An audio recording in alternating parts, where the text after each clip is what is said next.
Эми бул митингдер биздин коомдо демократиянын бир белгиси. Биз ачык коом курабыз деп атабыз. Ошол ачык коом куруунун бир белгиси. Бирок айрым бир митингдер жөн жерден кандайдыр бир тескери ниеттеги адамдардын уюштуруусунан, атайлап уюштуруудан, акча төлөнүп уюштуруудан жасалган митингдер бул коомубузга өтө чоң зыян алып келип атат да.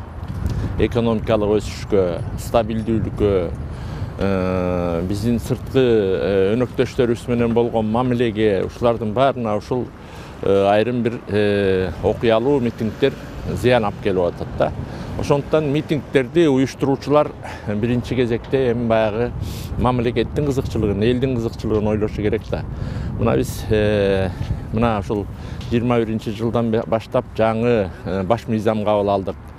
Жаңы мамлекеттик түзүлүштү түзүүдөбүз. Президентибиз Садыр Нуркожоевич айтып атат, жаңы Кыргызстанды курууга кириштик депчи. Мынакей биз жаңы Кыргызстанды курууга киришүүдө азыр баардык тармактар боюнча реформалар жүрүп атат. Реформа эч убакта жеңил өткөн эмес. Реформа дайыма ушундай кыйынчылыктар, тоскоолдуктар, жаңы жаралуулар менен өткөн. Ошондуктан ушул реформа өтүп аткан маалда мен суранып кетер элем, элибизден ушул тынччылыкты сактасак, түшүнүшсөк, түшүнүүгө аракет кылышса жакшы болот эле да. Анткени көптөгөн баягы мыйзамдар жаңырып, мамилелер, экономикалык мамилелер жаңырып аткандыктан айрым бир түшүнбөстүктөр келип чыгууда. Бул эми убакытты талап кылат, убакыт өтсө ушул түшүнбөстүктөрдүн баары ордуна келет деп ойлойм да.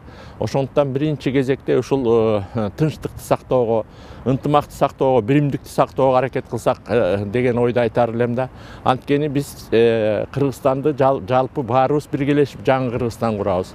Эч убакта мамлекеттик бийликтин башында отургандар силер кургула, биз карап туралы дебешибиз керек. Ар бирибиз үчүн Кыргызстандын келечеги кымбат, ар бирибиз үчүн Кыргызстандын келечеги керек да. Митингге чыгабыз деп чакыруунун өзүндө эмне себеп бар экендигин терең анализдеп көрүшүбүз керек да. Бүгүнкү күндө биз ал кишини мындай айтканда тергөө уланып атат. Эч мындай бир ал кишиге мындай күнөөкөр же болбочу болсо кайсы бир иш боюнча жазаланат деген эч нерсе коюла элек. Азыр териштирүү эле жүрүп атат. Ошондуктан бул териштирүү мыйзамдуу териштирүү. Анткени жанагыдай протоколго байланышкан маселелер болуп аткандан кийин анын этегини чыгарып коюш керек. Бул сөз ондогон жылдардан бери айтылып келаткан сөз, бул этегине чыгыш керек.